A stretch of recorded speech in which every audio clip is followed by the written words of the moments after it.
shida nyingi sana za upande wa usalama inatoka na kutofanya kazi pamoja. If we work together, it is sorted. Some of the problems we have do not need money. They need us to build trust na wananchi. Na wananchi wenyewe watajitokeza, watakanya watoto yao, wale majirani yao. Lakini sisi tukienda pale na tunaenda kujifungia, inakuwa problem. So some of those things we are able to solve today. And it's important. And to show you that it has not been just a talk shop, I'll tell you that through Jukwaa la Usalama, we expedited the process of village elders issues. We now have a cabinet memo. I'm just waiting to present before cabinet na tujue tunapeleka wapi kwa mambo ya village elders. To show you that it's not a mere talk shop. Tuliambiwa mambo ya promotion, nakuja training. Promotion ya police officers. Unapata most of the police officers, mtu alikuwa anafika 50 years, is still a constable.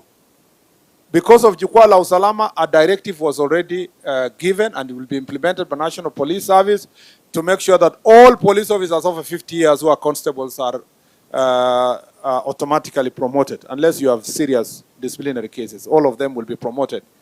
Tumesema pia ile directive ya kusema mtu ukishafika 55 years na uko police officer, unaanza kusaidiwa kutransferiwa closer home. Yeah?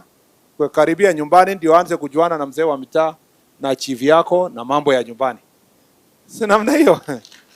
Na tulikuwa Kwale na ofisa fulani. Before wakati nilifika Bungoma nikakutana yeye Bungoma tena. Akaniambia asante sana mkubwa. Ile maneno tulisema IG amesha implement. Sasa kwangu mimi natoka Mount Elgon hapa ndio nimeletwa hapa Bungoma town ndio nikue weekend naenda kusalimia village elder. Nijenge, alikuwa anajenga zizi ya ng'ombe, anataka kuweka ng'ombe, ndio akiretire it is seamless. Hakuna ile ya shock kwamba suddenly amerudi kwa community. Na vile hata tulifanya hiyo, wengine wakasema atuendi, tunaambia wengine muende karibu na nyumbani, wanakataa. Wanakataa kabisa. Tukafanya utafiti tukajua kuna mambo mengine walienda kufanya wakati walienda posting penye walienda. So ukiambia wa karibu na nyumbani, ni penye yako huko ndio karibu na nyumbani. Hiyo ni for him, and that is implemented as such. Tukianza kwa kuwa tuliambiwa na police officers mambo ya training, kwamba training we are doing very badly. Na as a result IG amesha organize conference ya OCS na nilienda kufunga one of them. I don't know kama kuna OCS kutoka hii county alikuwa pale. Because they will be doing in badges. Now wengine wataenda. We want to inculcate training to National Police Service so that we get new skills even of how to handle the challenges we are facing now. Pia tulipoanza kulikuwa na assistant county commissioners wengi ambao walikuwa wanangojea kumaliza training ndio wakuwe promoted. Tulimaliza training, 800 wakagraduate, wengine wakakuwa promoted na wako hapa. Kuna wengine hata washakuwa sasa DCC, wanangojea tu posting. Kuna wenye wako hapa. Let me see, Homabay kunao, ni kama hamjafurahia ile kazi mlifanyiwa. Umekuwa DCC. Na wale wengine wamekuwa SCC1, SCC what? Yani mnataka kusema hakuna wengine hapa Homabay? Yeah. Yes, we have a good number of them. Asante sana. Hiyo ilifanyika namna hiyo. Tukianza Jukwaa, chiefs 8200 walikuwa na complain kwamba they have not been trained. They have never gone to any induction course. Some 10 years, some 15, some whatever. Lakini si tumefika hapo sasa? Si kuna chiefs wamekuwa trained kwa hapa? Wapi wa chiefs wenye wamekuwa trained tayari? Ya nilisikia sauti yako vile ulikuwa unaongea, ni mtu ya training. We have a good number of you who have been trained. Na wale hawajakuwa trained, wako wangapi hapa? Mko tayari kwenda training? Mko tayari kwenda training? Hapana. Ketini tu, umesikia sauti yao DIG? Wakiambiwa mko tayari kwenda training, nasema yes sir. Wale mlienda training mmefurahia? Yes sir. Unasikia? Sasa what you do, unaona hao wengine hawa. Hii ya kusema yes sir. What you do, wakifika tu Embakasi, kama wengine wanaamka saa 11, Amusha hawa, tafuta ya Homabay amusha saa 9 asubuhi. Mpaka wakirudi wanaongea kama hao wengine. Yeah, asante sana.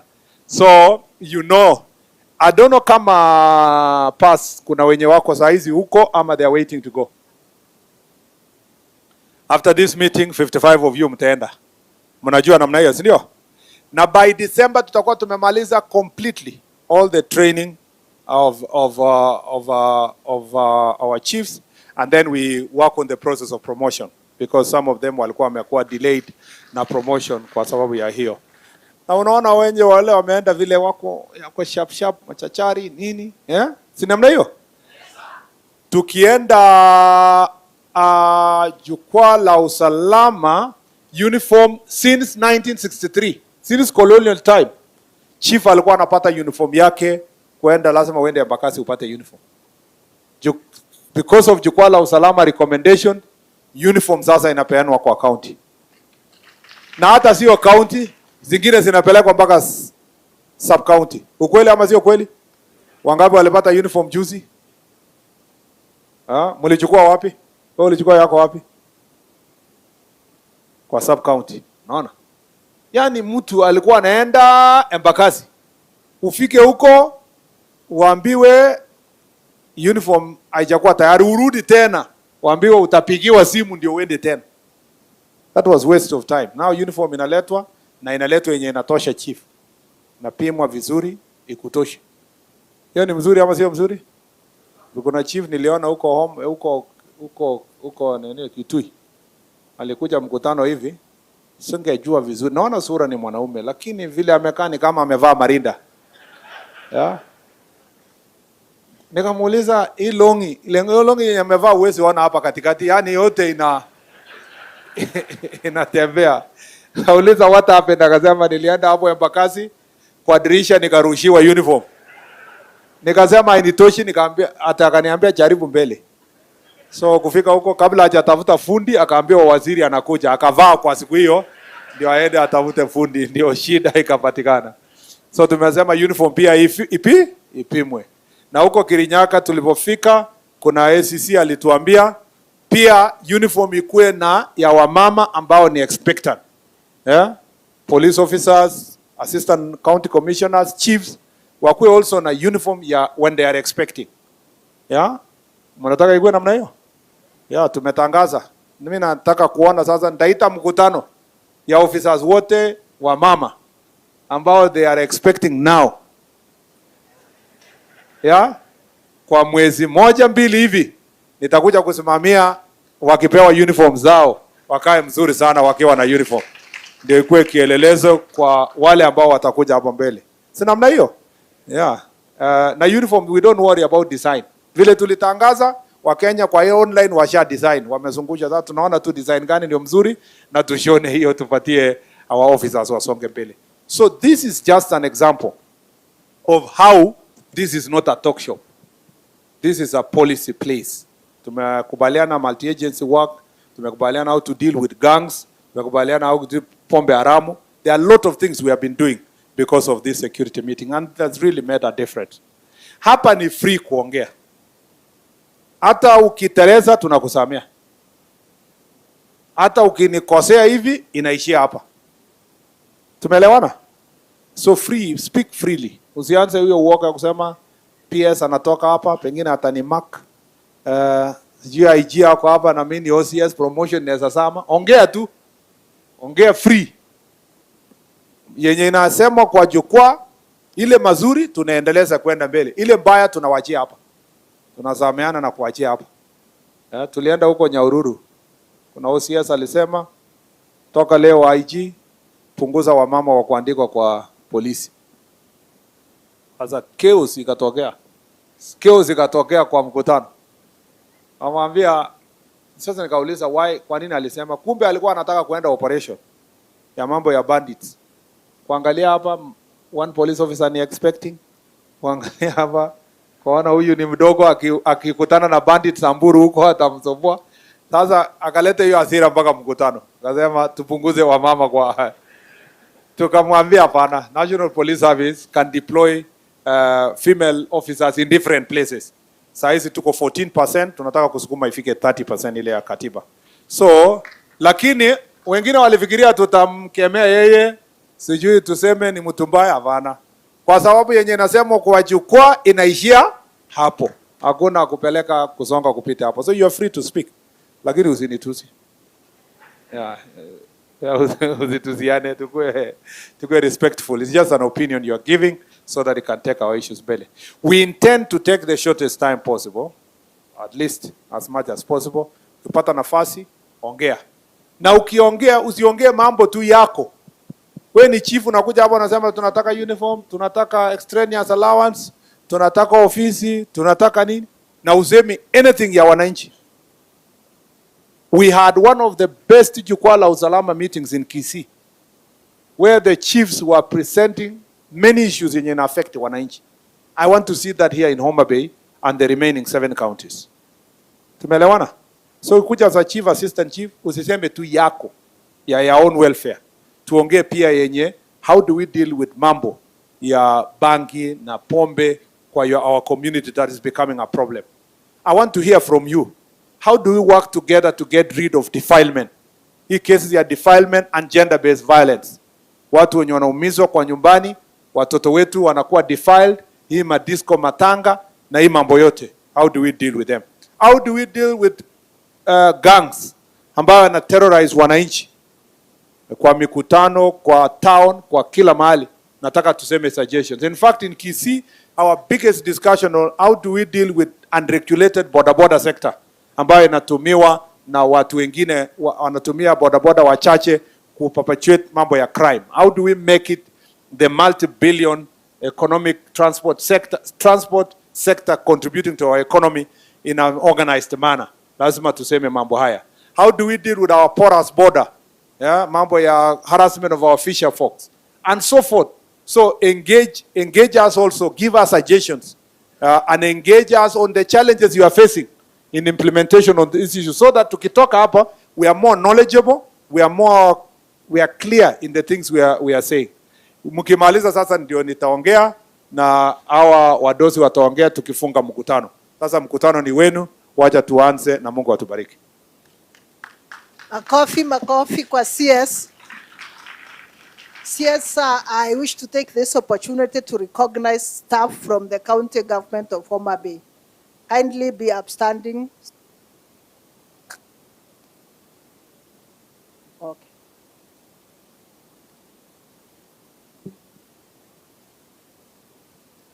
Unajua hatuja introduce our MCS, hatuja introduce PSS, hatujapatia nafasi MP. Sisi wote tutaongea mwisho, including the MCS. So thank you everybody for being patient about it. Lakini tutaongea at the end tukifunga mkutano. Thank you. Thank you, sir. Let me invite the Principal Administrative Secretary to introduce the staff from headquarters. Welcome, madam.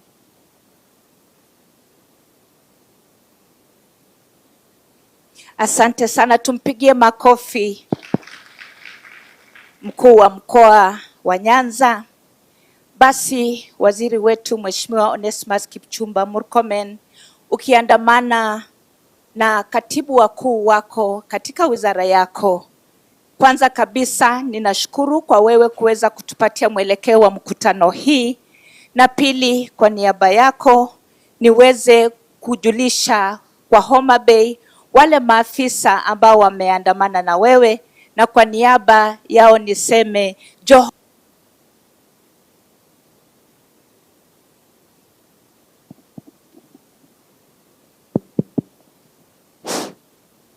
Basi kwa niaba ya waziri, kwanza kabisa nitajulisheni kwenu wale maafisa ambao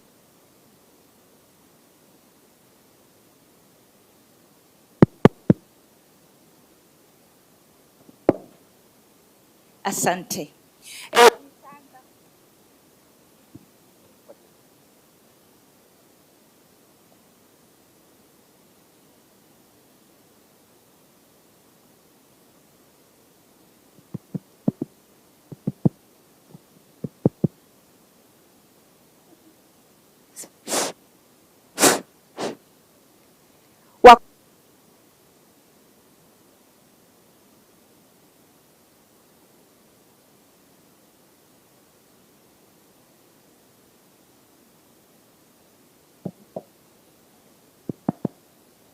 Wa kwanza ni madam ambaye ameketi hapa karibu nami. Yeye ni Assistant County Commissioner.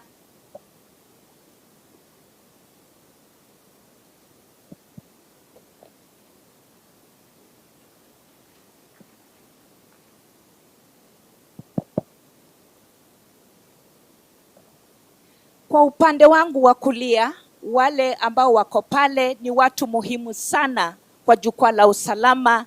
Jukumu yao ni kuweza kusajili ama kuandika yale yote ambayo mtanena, na jinsi vile waziri amesema yale mtapendekeza kulingana na mwongozo wake yataweza kutekelezwa. That is the Secretariat for Jukwaa la Usalama. Nitawaomba sasa maafisa ambao tumeandamana na waziri muweze kusimama na niweze kuwajulisheni kwenu kwa Homabay. Hapa ambaye yuko hapa ni Bwana Dianga. Bwana Dianga ni msaidizi wa Commissioner General wa Prisons. Tumpigie makofi. Pale nyuma kunaye Mr. Mwangemi. Mr. Mwangemi yeye anasimamia civil registration, mambo ya births and deaths. Hapa pia muko na kijana wenu wa nyumbani anaitwa Liki ila ja Homabay sijui ja Kisumu. Yeye ni katibu katika nakada saga. Tumpigie makofi. Pia pale nyuma ya PS wetu ni kijana wa hapa ja Homabay anaitwa Philip Okelo. Yeye ni mtendaji kazi mkuu ama ule tunaita CEO wa Private Security Regulations Authority. Tumpigie makofi. Nyuma ya Philip ni Mr. Anganyo. Tumpigie makofi. Jamfangano, yeye ni mshawishi wa waziri kwa mambo ya usalama na utawala wa kitaifa. Aliye karibu na yeye pia ni Nyakisumu, anaitwa Rose Obala, lakini mama yake anatoka Rajonyo. Yeye ni katibu wa mambo ya mawasiliano katika ofisi ya waziri.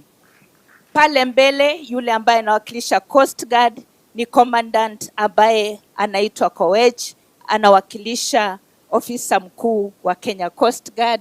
Nyuma yake ni daktari ambaye anaitwa Wanjau. Yeye ni katibu, anasimamia mambo ya National Registration Bureau. Na pia kwa Homabay niko na salamu zenu ifuatavyo. Kwanza kabisa kutoka kwa katibu wetu wa utawala wa kitaifa ambaye hivi karibuni alikuwa county commissioner wenu Bwana Moses Lilan. Pia tuko na salamu za Bwana John Otieno ambaye yeye ni mkuu wa mkoa wa North Eastern ambaye anatoka hapa Homabay. Pia tuko na Daktari Ochieng ambaye anasimamia e-Citizen, tumekuwa na yeye. Nami jina langu ni Beverly Opora, mimi ni Principal Administrative Secretary na niko na heshima kuu kufanya kazi chini ya Dr. Raymond Omolo. Basi Homabay, kwa niaba ya hao wenzangu wote, kulingana na usajili ambao ulifanywa mwaka wa 2019, ilibainiwa ya kwamba muko na idadi ya watu 1.1, lakini kusudio ni kwamba kufikia sasa muko na idadi ya 1.3. Na ili serikali kuu iweze kupeana huduma bora kwenu, tumeweza kutenga eneo ama kubuni eneo za kupeana huduma ifuatavyo. Tuko na sub-counties 11, tuko na divisheni 25, tuko na lokesheni 127 na pia tuko na sublokesheni 259. Na ili kuhakikisha kwamba tunaleta huduma ya serikali kuu karibu na nyinyi, ili kuhakikisha kwamba tunaangalia mambo ya usalama, na ili pia kutekeleza jukumu la katiba yetu ambayo inasema lazima tuhusishe wananchi na pia katika kupeana huduma, muliweza kupeana pendekezo na tukachapa katika gazeti rasmi eneo za kupeana huduma ifuatavyo. Yani kwa kimombo tunasema gazetted but not operationalized administrative units. Kwa sasa tuliweza kuchapa rasmi sub-county ya Ndiwa East na nafikiri mheshimiwa amefurahi hapa. Pia tuko na tarafa 17 ama divisheni 17, tuko na lokesheni 60 na tuko na sublokesheni 128. Na pia kwa niaba ya hao wenzangu tungependa kuwapongeza na kuwashukuru kwa sababu kufikia sasa mmeweza kupanda miti 1,337,324. Na pia wakati waziri alifika katika wizara, wakishirikiana na katibu mkuu wetu, waliweza kuhakikisha kwamba maslahi yenu na mazingira yenu imepewa kipaumbele, na ndiposa ataongea mengi kuhusu welfare yenu, lakini kwa niaba ya sisi sote, waziri na katibu wetu mkuu, tunasema ni asante. But to our colleagues from the National Police Service and National Government Administration, to whom much is given, much is expected. We expect of you from the headquarters to position yourself and be the link between the government and the communities, to escalate those issues that need to be escalated, but more importantly, to make sure that the agenda of the government of the day is delivered. On behalf of my colleagues and our principal secretaries, I say, Nyasaye konye, erokamano ainya. Makofi tena kwa Madam Pass. Asante sana Madam Pass. Kwa wakati huu tunaenda kuingia kwa kile kipindi ambacho waziri amesema tuongee wazi bila kuficha mambo yoyote. Sawa sawa. Na ningependa kuomba kila mtu ambaye amejulishwa kwamba ataongea aje hapa mbele, aketi kwa viti ambavyo vimewekwa hapa tafadhali. Kujeni hapa mbele upande huu. Lakini maongeo tutaanza na Assistant Chief, anaitwa Malaki Otoi, Senior Assistant Chief from Rachuonyo West. Please come forward, and the rest of us who are supposed to speak, come to the front. Malaki Otoi. Mpigieni makofi akija hapa mbele.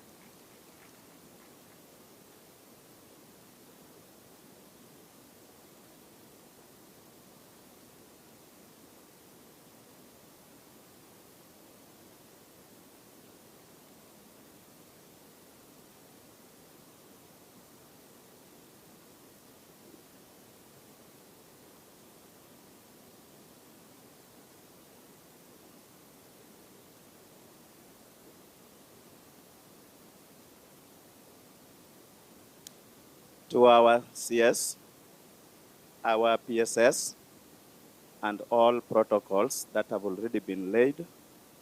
Good afternoon. Yes, as mentioned, I'm called Malaki Otoi. Malaki Otoi is Assistant Chief from Rachuonyo West, an area called Kakdhimu. I also stand there as the county secretary. We organized ourselves, and I'm going to mention some of the recommendations from the chiefs fraternity that is seated here.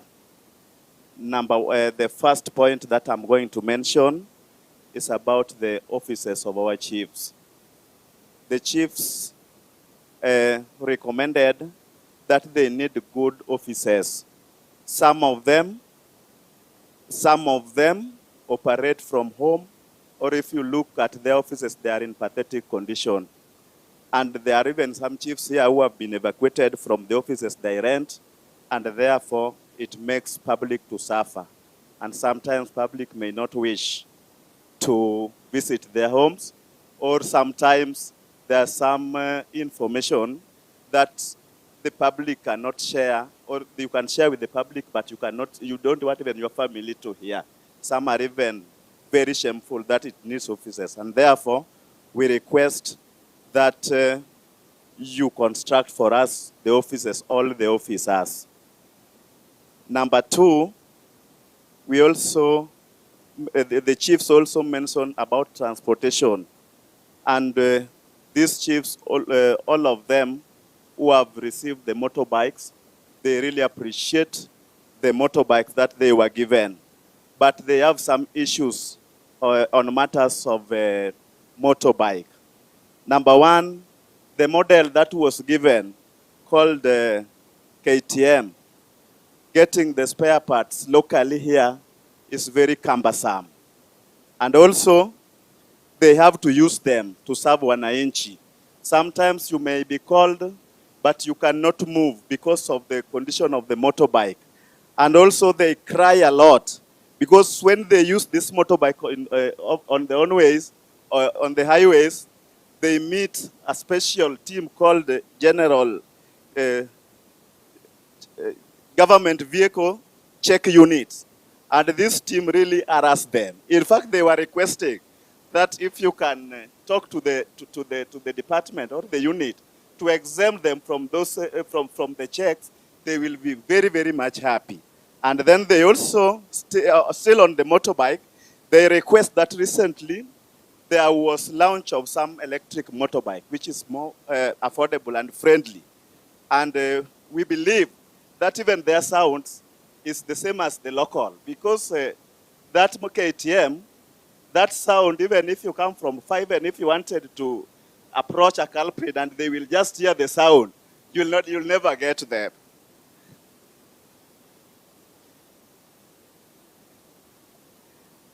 Number 3, they talk about career progression.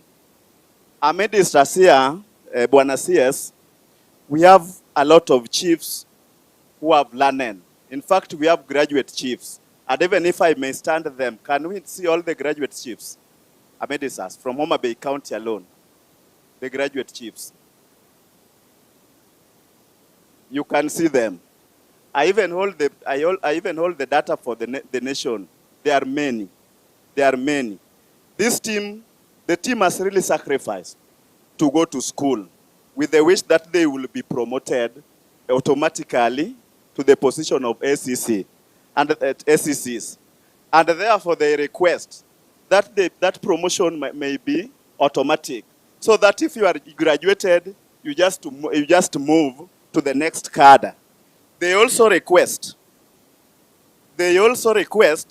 that even if the position is not there, we have our colleagues, our counterparts, after graduating, after attaining a certain level of education, they are just put in that job group that is tantamount to their education. And by the way, when we heard that the ACCs were promoted to DCCs, we were very much happy because we knew very well that automatically those positions are reserved for us. They also, in fact, they say that they don't need even orientation. Themselves, you give them work, they work. And even our bosses can attest to it.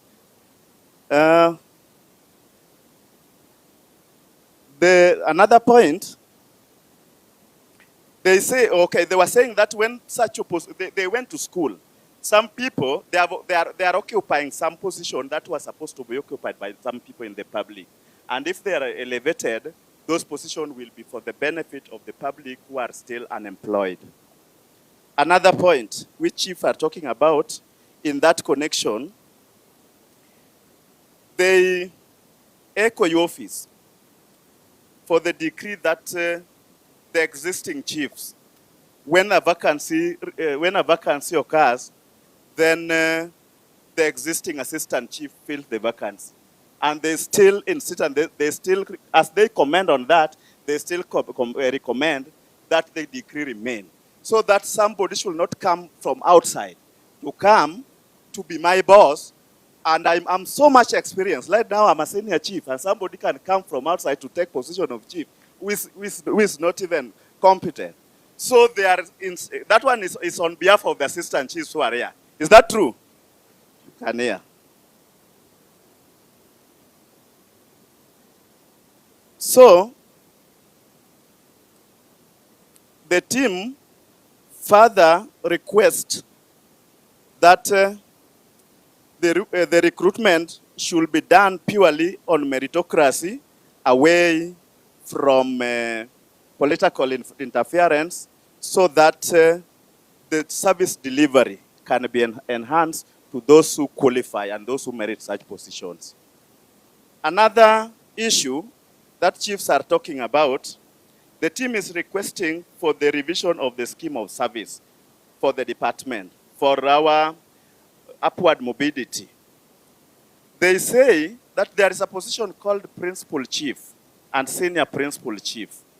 And they are requesting humbly that the position of principal chief, senior principal chief, which is meant for only one in sub-county, they see it that they are wamefinywa mahali. So that somebody will reach a position of senior chief one, and then he will stagnate in that position at that level, and there is no that upward. So they request that one, we will create two positions for senior principal chiefs in the county. Second, they also request that you create a position of principal chief in the sub-county so that all those chiefs can move forwardly. The second last, they talk about officers here. The newly employed officers, most of them take too long time before they are paid. We have officers here who have taken over 1 year before they are paid without personal numbers. And therefore they are requesting, because once you are appointed a chief, easy cards are rambe, they don't know that you've not been paid. In case of anything, they will be coming to you. And therefore they request that immediately they attain that position, please sort them out so that they can also sort the public. The last one, they say that there are some regions in this county, especially if you go to Mfangano, if you go to Rachuonyo West sub-county, the climate, the environment of the area required that the area be declared a place of hardship, and they need hardship allowance. One day you will walk there, and I thought you had come to that place. With the bad roads, with a lot of things, they request that those areas be declared places of hardship. Otherwise, they say that they need some facilitation during national holiday, so that they can sort out wananchi, and they make it a real celebration the way you see in the national. Otherwise, thank you very much. Let's appreciate him. Thank you so much. Now next is Madam Benta, who is the Senior Assistant Chief from Diwa. Bring your memorandum, please. If you have a memorandum, please. Okay, thank you. Madam Benta.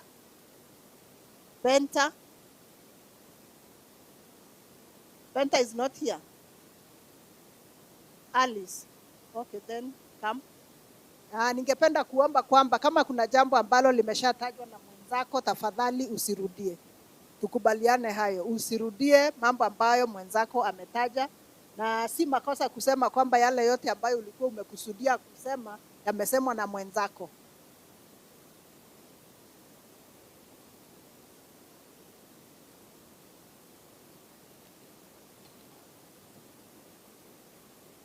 So my name is Alice Otieno. I'm Chief Mfangano South within Suba West Sub-County. As great pillars of security, order, and national cohesion, I would wish to bring the achievements that the chiefs have made in totality. One, chiefs have really participated to ensure that there is 100% transition. They have really worked tirelessly to ensure that our students join colleges, universities, and most of them have graduated. As a continuous process, chiefs are paving way for a better future for our youths. Secondly, I want to talk about online fertilizer registration. Indeed, chiefs have done a good role. They didn't languish in their work. Everyone can attest that agricultural sector has really improved based on the exercise that was done. Today, that sector has high production of its products.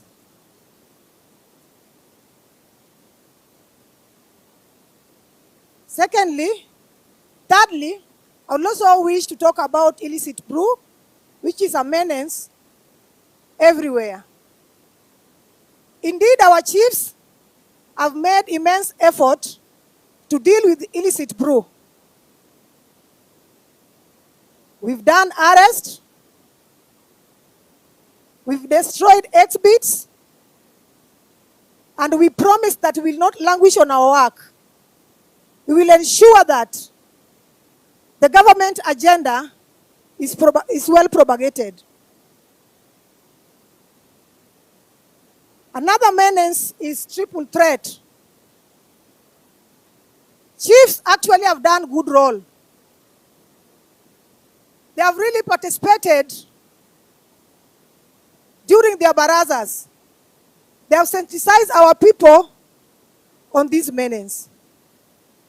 And they have also dealt with the cultural resistance that has hindered our work. And so we promise that we'll up our game to ensure that the government agenda is well addressed. Last and not least, I would also want to talk about law and order. Actually, we are the propagators and the implementers of law and order. We'll always up our games and be up to the standards to maintain law and order, because it is part and parcel of our work. It's our role. And we will not languish to do it. Today, as a county, that is Homabay County, we are really enjoying peace and tranquility in this county, which has attracted many investors. Sir, that is my presentation. Thank you, sir. Asante sana madam, mpigieni makofi tena. Anayefuata sasa ni Chief Robert Lango, Chief, Senior Chief Arujo Location. Robert Lango, mpigieni makofi akija hapa mbele. Alafu atafuatwa na Kennedy Okoko.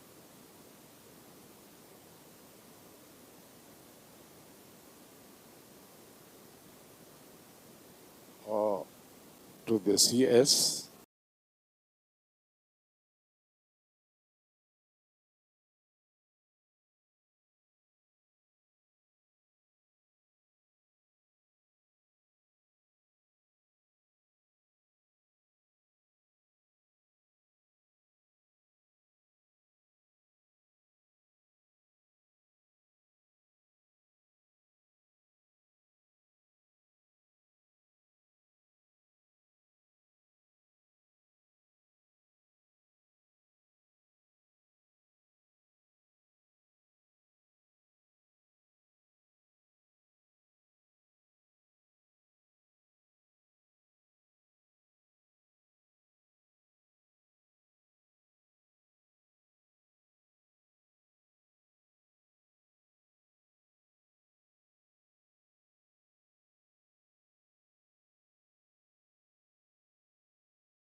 and all the protocol sub-location level.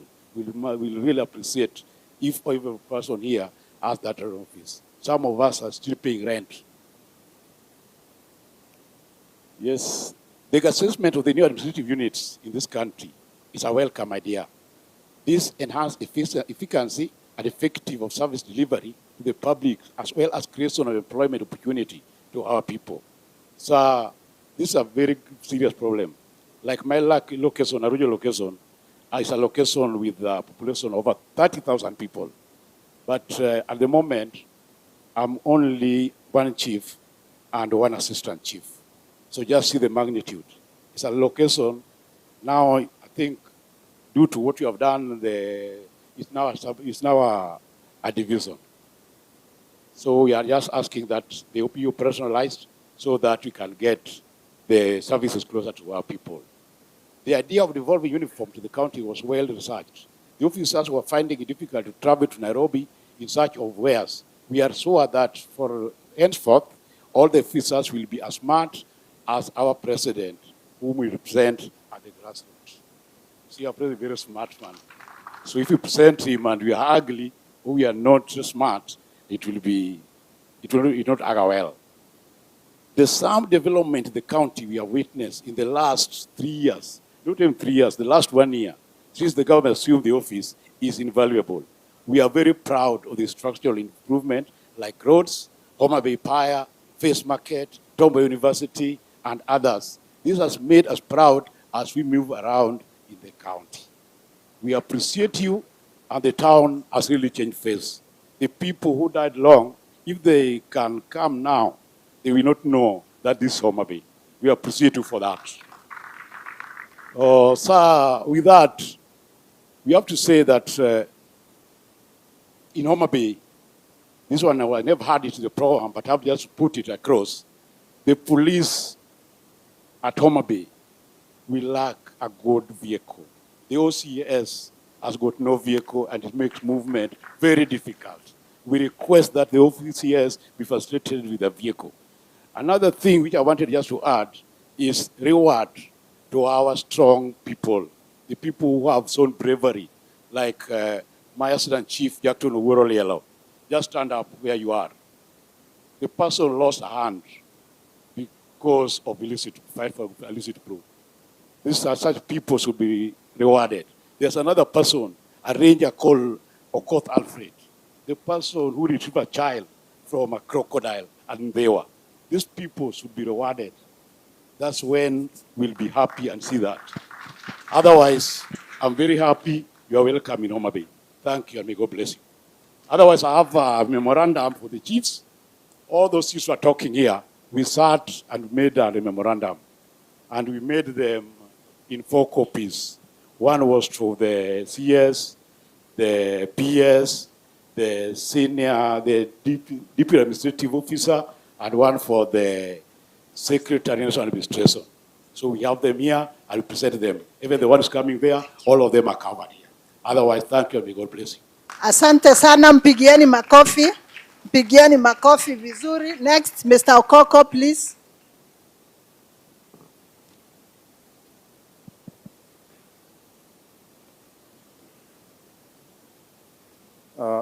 The PS, the CS Interior, Honorable Kipchumba Murkomen, the PS for Internal Security, Dr. Raymond Omolo, the PS for Immigration, Dr. Kipsang, Elio, the DIG, our Aboriginal Commissioner, Waheshimiwa President, and all other protocols observed. Good afternoon. I'm Senior Chief Kennedy Okoko. I represent the Homabay as the chairman of the welfare and also as the national organized secretary. Actually, as my colleagues have spoken, we have a lot of challenges as chiefs manning this area. And it is good, most of them has been highlighted. We start down as a team of the security, and we noted some of the remedies that should be implemented to make this county more and effectively secured.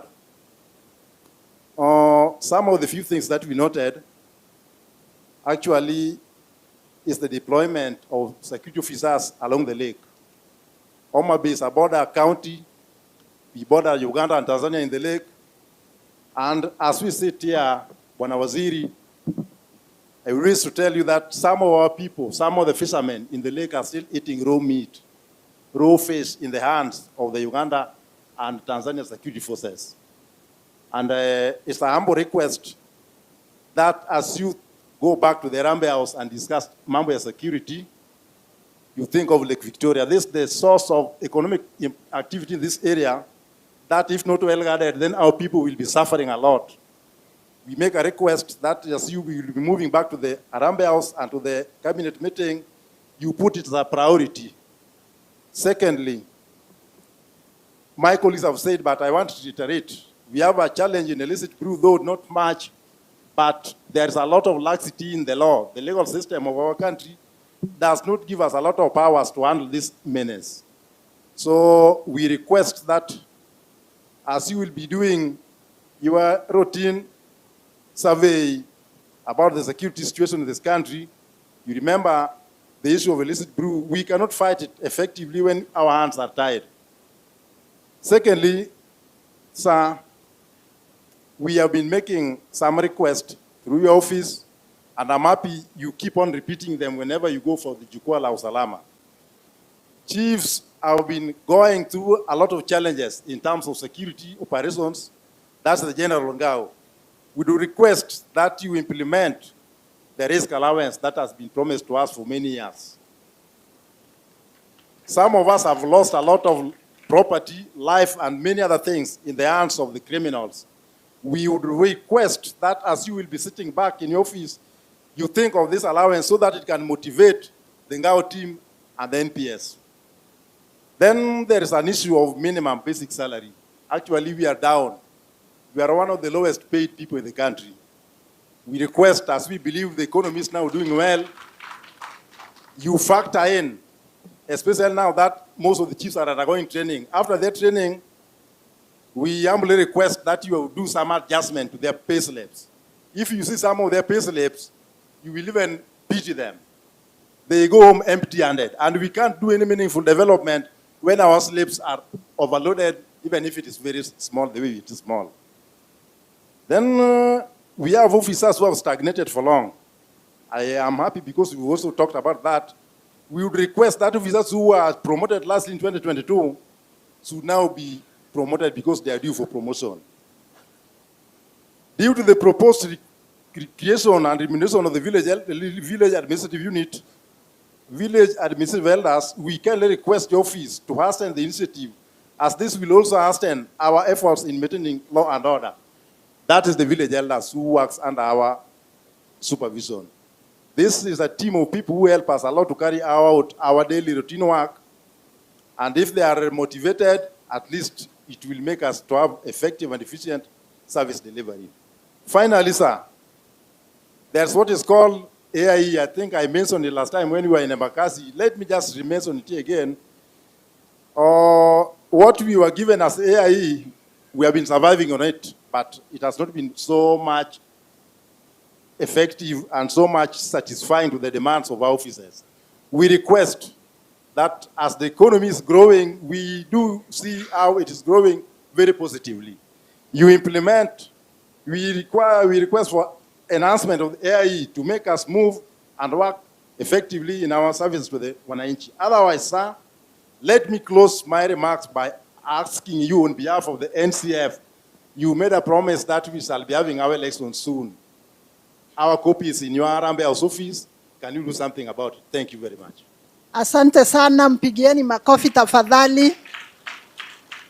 So we move to the next category. I would like to invite our two OCSs, and I will start with Madam Goreti Achieng, OCS Odhoro Police Station. And after Madam Goreti, we will have Dan Kibore, OCS Kendubi. Karibu, Madam.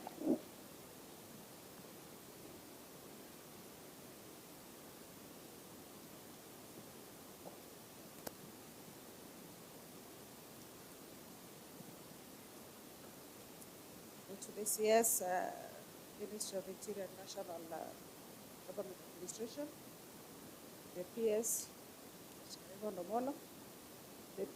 to the PS information system services. OCS, just hold on kidogo tu. Is there any other chief or assistant chief who has a burning issue? Ile haijasemwa.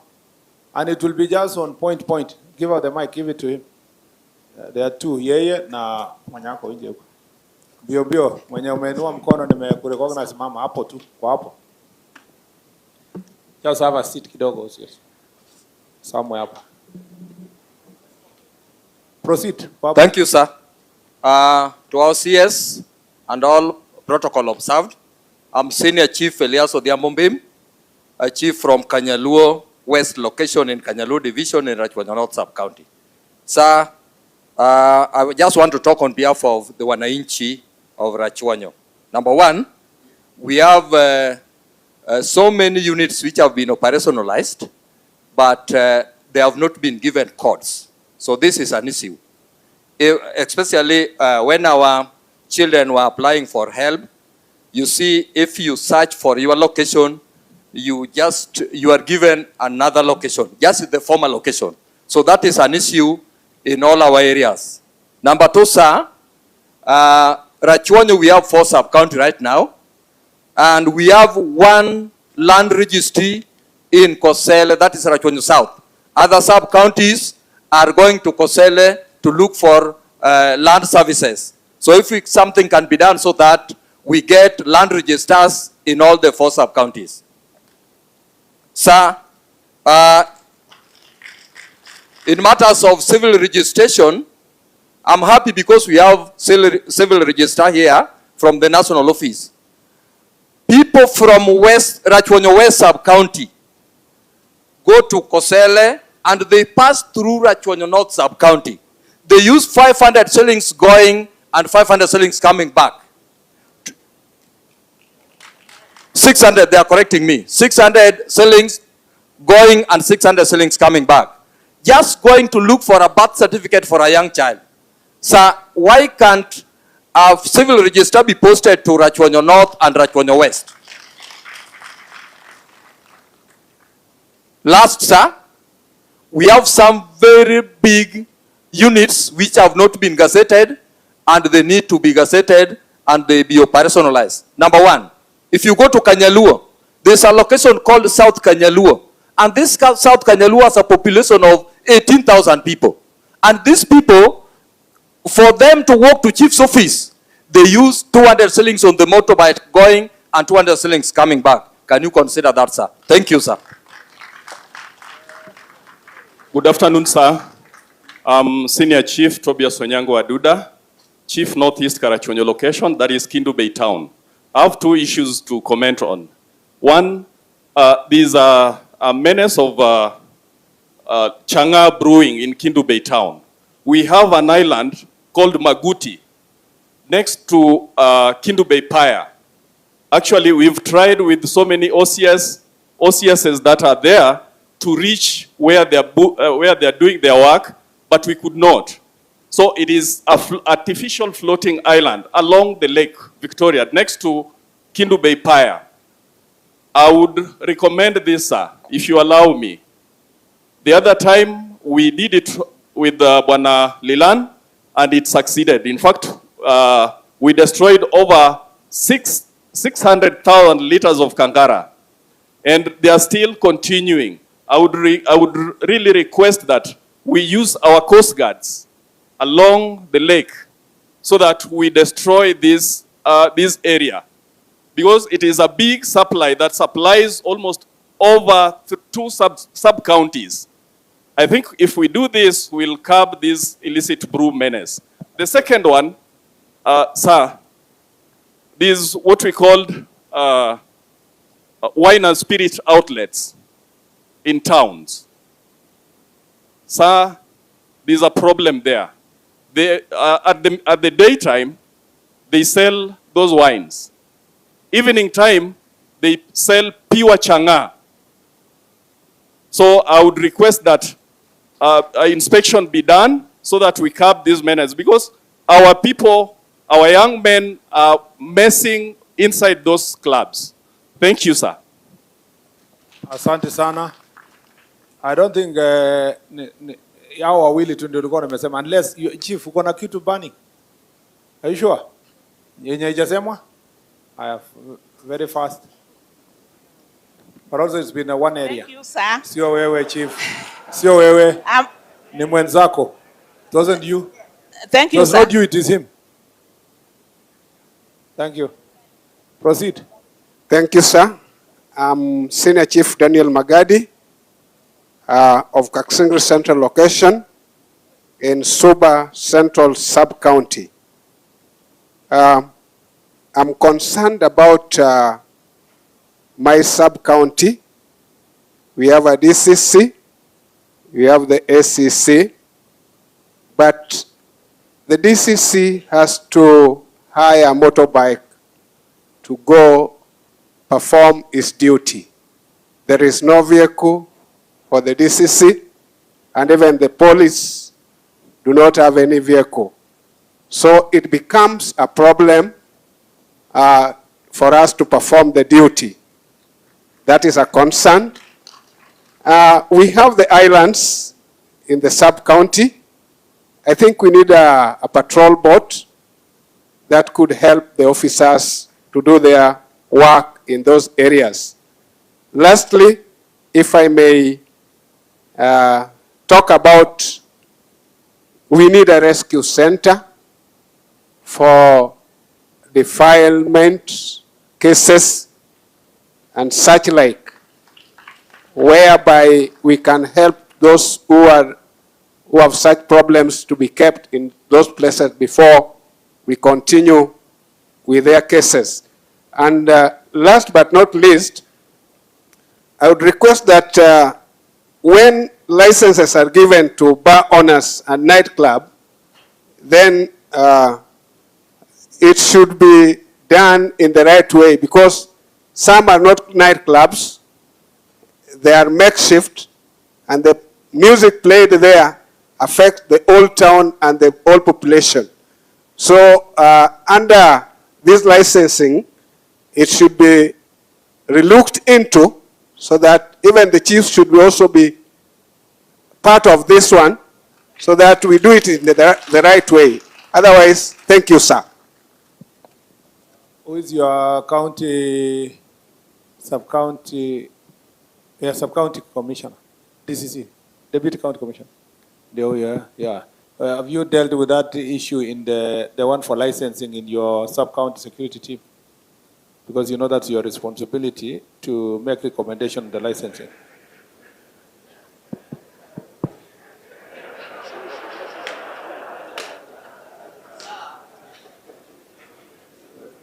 Hello, sir. That is the docket of the county government. You don't have a role at all? We just discuss with them. We don't have any role at all. It is a big issue. We discuss with them on a daily basis. And what is the recommendation of the sub-county security team? It just far into the license. Pardon? They just far into the license. No, not about the license. About the security concerns emanating from the use of the license. In most cases, our town grows down early. Pardon? It grows down early. The town? Yes. So very few people are within that town. We make sure it grows down early, and we have new patrols introduced as of next week. Bwana DCC, did you understand my question? Did you understand my question? Come again? Did you understand my question? Yes, sir. So how you are giving me an answer that has no relationship to what the chief has said? The chief is complaining of noise. Yes. You are saying the chief, the town closes early. How is that an answer? It can't be the answer. That's not the answer to the nuisance. We are, sir. Were you following first the proceedings? Sir? Were you following the proceedings? Yes, sir. Yes. Then respond to me. What has the sub-county security done? We have introduced patrols in the town, and we had a meeting on Monday over the same the team is going around the town, checking on those outlets. So, Who is the OCS of that area? Who's the OCS of that particular referred area? The chief. we share officers. Pardon? If there's a new sub-county, we have no OCS, I have just... There is no place that is not covered by some OCS. Who is the OCS? We don't have an OCS. If There is no place in Kenya that is not covered by an OCS. Yeah?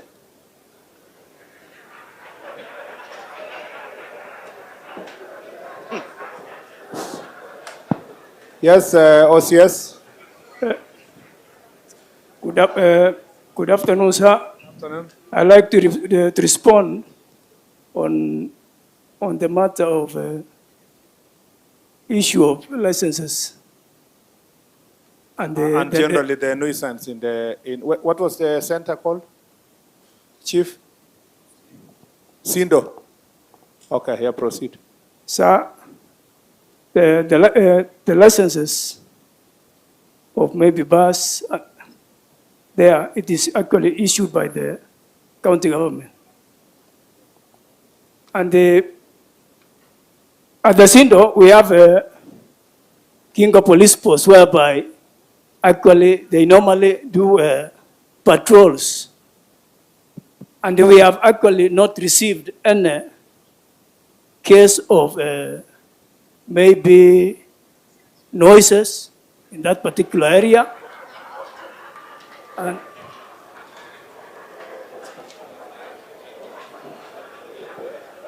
just a minute.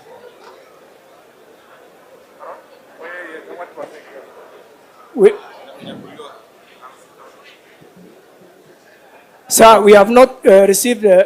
You've not received official complaint. Yeah, official complaints from the public. Okay. Yes, sir. Okay, thanks. And the licenses is issued by the county government. I know that. Thank you, for sir. sure. I know that. Thank you, sir. The only problem is that there has been. We know that licenses are issued by county government, but when it comes to enforcement, say for example nuisance is a crime, so it's not left to county government to enforce, whether there is a license or not. Okay, because there are many other laws that you are supposed to enforce in so far as the same is concerned. And we cannot also say for sure, because county issues license, it is not true that you people, police officers, don't go to those clubs. I mean, they do. And when they go there, instead of enforcing, they take something. Yeah? So anyway, we'll talk about that later. Any other chief? The last one. There was a lady who had a mic. Wacha kwe huyo wa mwisho. Then we move to the OCSs. We are running out of time. Yes, madam. Sir, I'm Senior Chief Margaret Anyangwager, Chief of Rachuonyo West Sub-County. Sir, I want to talk about the Nyumba Kumi and the community-based policing, where as we chiefs we are supposed to coordinate with. We have them, sir, because when we talk about security starts with us. Because when we use the Nyumba Kumi in our villages, we'll got all the information from them. So as we are working with them as chiefs, we request if your office can facilitate them so that they can work with us, giving us information all through the way. Then we will curb our security in our areas. We will have a conducive environment for people who are in that village, because Nyumba Kumi knows any village, any visitor who has come in the village every day, you will give the information. So it is our request, sir, if they can be facilitated, they can assist us. Thank you. Secondly, sir, I want to say something about mobility. We were given as a new sub-county as Rachuonyo West sub-county, but Rachuonyo West is very vast. We are bordering the lake that aside. And we don't have a vehicle, as my colleague chiefs have said. Our DCCs always have a private vehicle. So sometimes it's very difficult for us when we want to go to raid, we want to go to work, we don't have a vehicle. Thirdly, sir, when we go to our police post or our police base, the security team there are very few. Sometimes if you want to go to work, you go there, maybe you find they are there 4 or 5, and they have gone somewhere, and some are still, and some will remain to take care of the station. So we are requesting if the police officer can be added so that we have workforce, so that whenever we go there, we want to go to work, we get them. Thank you. And we go to, thank you, sir. Yeah, thank you. Madam OCS, proceed. Thank you very much.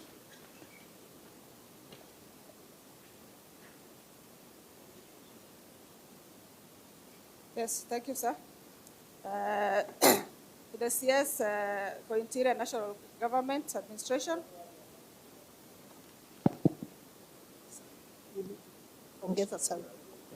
Okay, can you hear me?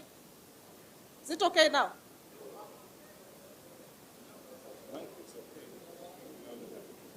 Hello.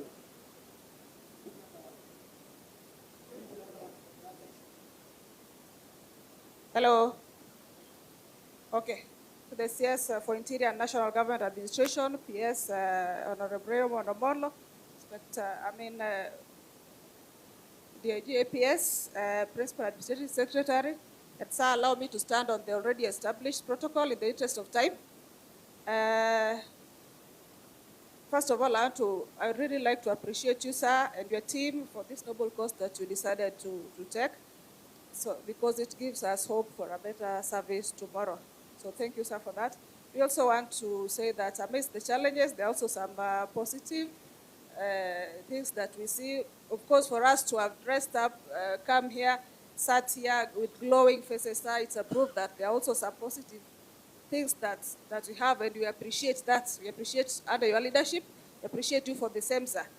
I've been following the Jukwaa Usalama issue, sir, and we have more or less similar challenges. But because it's our turn, like the Gen Z would say, tumefikiwa. We would just like to highlight few items, sir, on the challenges and the views, sir. So just highlight on a few, then my colleague will continue the rest. Sir, the main challenge here is strength. In Homabay County, we have an issue of strength. We have very few officers, and we have also outposts. So you find those outposts have got few officers, and now probably curbing crime in those areas becomes an issue, because the few officers are engaged in some other issues too. So assisting the public as it is necessary becomes a problem. So we request that if you can look into the matter, we will really appreciate, even if it's a matter of balancing of the strength as we wait for the recruitment, sir. So we also have issues of transfers without replacements. You find this is also adding salt to the already wounded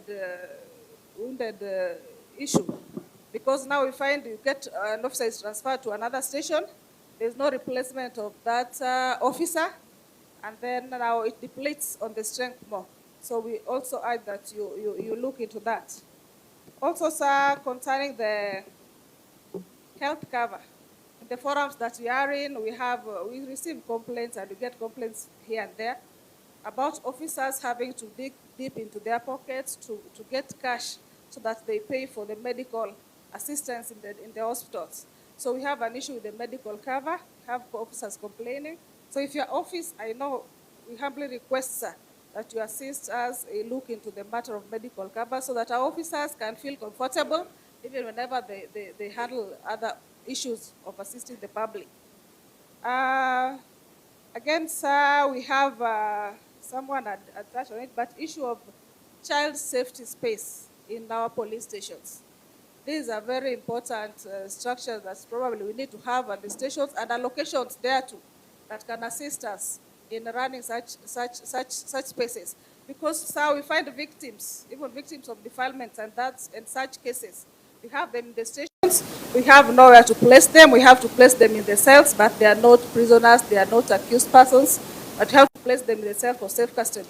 So if you can get the safe spaces built, at least probably in every sub-county headquarters, it can assist us go through such cases with much morality, because at least it will come with confidence when such people require some seclusion so that they can talk and be free to give out their issues. So that can also help us. Again, sir, the issue of officers' welfare and mental health, these have been talked about severally, but we still repeat it because it affects the service so much. These officers, their mental health should be of essence, and we urge your officer, if we can have the counseling devolved even to the county headquarters, it can help in counseling these officers. Because we find most of the times, even when we go, or when we take these officers for the rehabilitations, when they come back, it gets even worse. I don't know why. Maybe it's because of the same environment that they are brought back to. I really don't understand, because when they come back from rehabilitation, it always gets worse. So probably you can consider changing the environment after rehabilitation and such issues, so that we look into the mental health of our officers too, because we need them too in the service. And in connection with that, sir, we have also officers with disabilities. Those who probably got disabled while in the service, probably in the line of duty.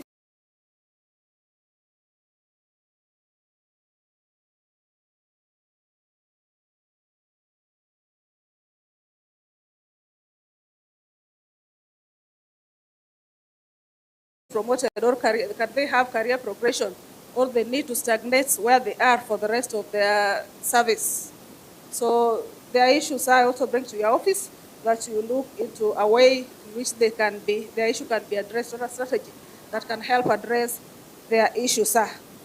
Sir, second last is the issue of uniforms for officers. Of course, we have uniforms, but the issue, I think the last time we got issued, it's been quite a while, and some of the uniforms for the officers have started fading. So if you can consider that, sir, so that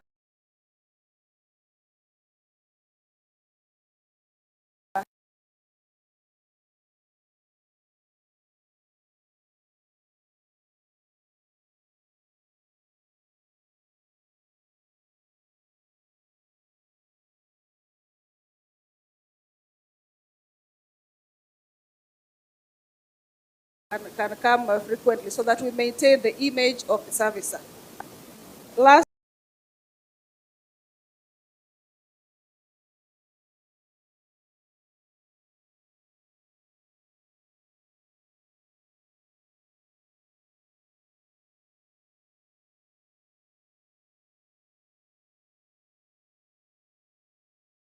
of course, you have to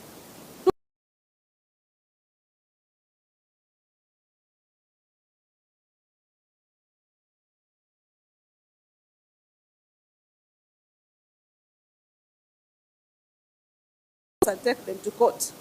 In the court, sir, they meet, we call them seasoned advocates. These are somebody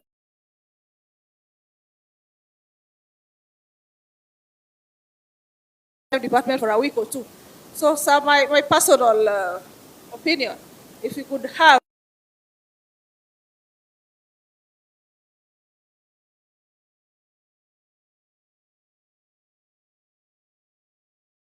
when they come out, they are going to handle investigations purely. So that these officers, when they handle purely investigations, even when it gets transferred from one station to the other, it's on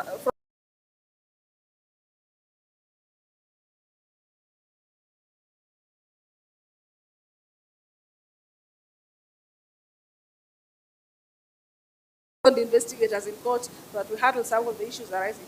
Otherwise, thank you, sir. My colleague will address the rest. Thank you, sir. Thank you.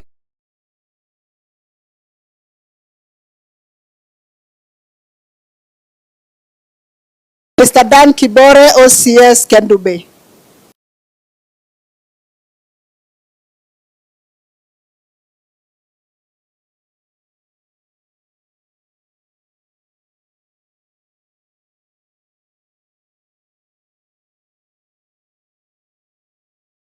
The Honorable CS for Interior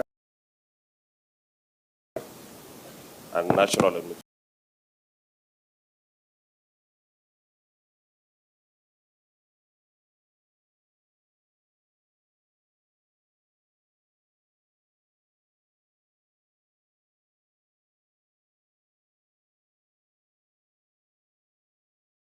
stand before you today. I'm praying for you that you.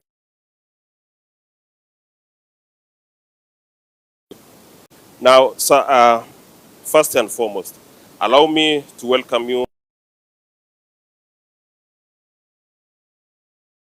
the commanders. Homabay will say it's a county of endless potential. So I'll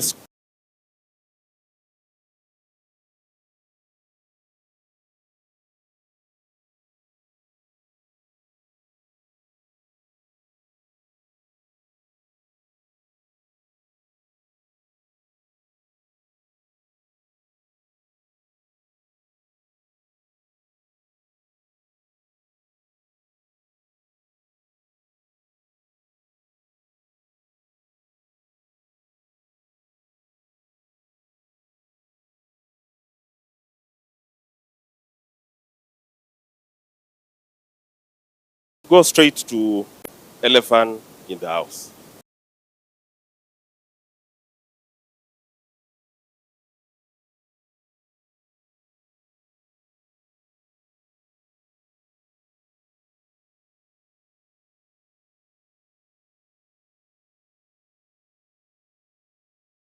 My station in Mutembei. By date 18 of every month, I'm already through with the fuel allocation of the month. So it has upon me to ask the OCPD to assist me here and there, and it becomes a problem. We fuel. Sometimes, like hours in Mutembei, we are forced to ferry prisoners for 5 times a week